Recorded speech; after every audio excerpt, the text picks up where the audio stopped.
Bos, ini mesin baru apa mesin ini ya?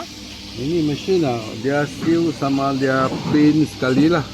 So print, boleh print expiry date, boleh print character, boleh print QR code, boleh QR barcode, semua boleh. Oh, Itu grafik pun boleh, logo pun boleh. ini seller boleh sekali printing print semua. Ya, ya. Print expiry date, print QR date bagus I tunjukkan you, Oh. so start print. So you masuk your jam. Okay. Dia Dia sekali seal.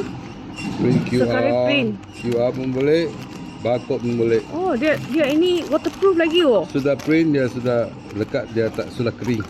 Oh, So you tak. seal pun okay. Dia punya searing Dia lagi searing part dia ada ini in dia. Wah, very sangat dia tak akan keluar bagus ini this product new one Oh, okay, thank you boss.